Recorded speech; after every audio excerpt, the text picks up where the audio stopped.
అందరికీ హాయ్ అండి. అందరూ బాగున్నారా? మేమైతే చాలా బాగున్నామండి. పన్నీర్ కర్రీ అయితే చేస్తున్నాను. పావు కిలో పన్నీర్ అయితే తీసుకున్నాను. పన్నీర్ని మీడియం సైజ్ ముక్కలుగా కట్ చేసుకోవాలి. పన్నీర్ని ఫ్రై చేసుకుందామండి. ముందుగా స్టవ్ వెలిగించి మూకుడు పెట్టుకుని ఆయిల్ వేసి ఆయిల్ హీట్ అయ్యాక పన్నీర్ ముక్కలు వేసి ఫ్రై చేసుకోవాలి.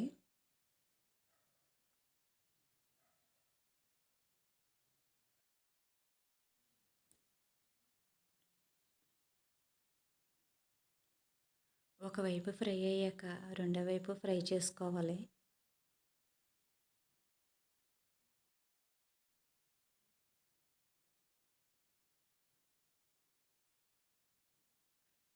పన్నీర్ ముక్కలు అయితే ఫ్రై అయినాయండి. ఓ ప్లేట్లోకి తీసుకుందాం.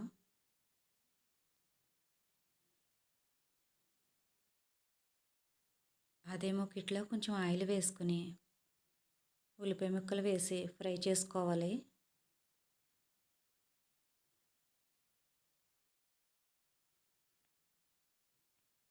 మధ్య మధ్యలో కలుపుతూ ఫ్రై చేసుకోవాలి.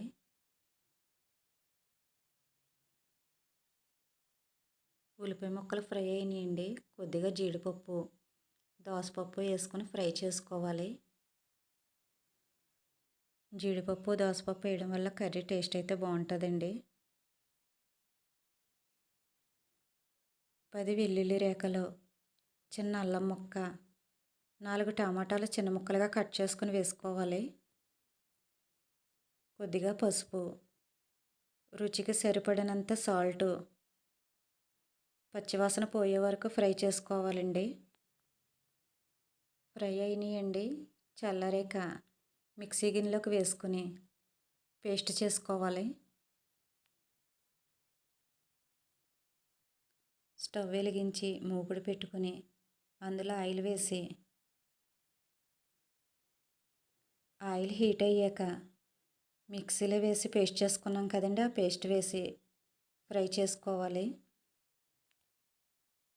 ఫ్రై అయిందండి. మన టేస్ట్కి తగ్గట్టు కారం వేసుకుని బాగా కలుపుకోవాలి. పొడవుగా కట్ చేసుకున్న పచ్చిమిర్చి చీలికలు వేసుకోవాలి. ఒక గ్లాసుడు వాటర్ వేసుకుని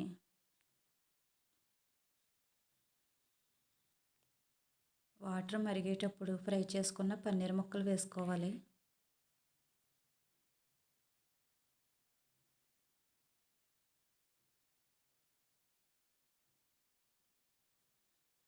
ఫైనల్గా జీలకర్ర ధనియాల పౌడర్ వేసుకొని కొద్దిగా కొత్తిమీర కరివేపాకు వేసుకోవాలి.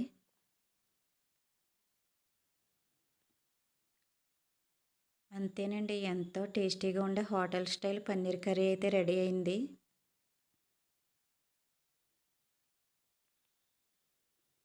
రైస్లోకి చపాతీలోకి పన్నీర్ కర్రీ చాలా టేస్ట్గా ఉంటుందండి. నేను చపాతీలోకి చేశాను.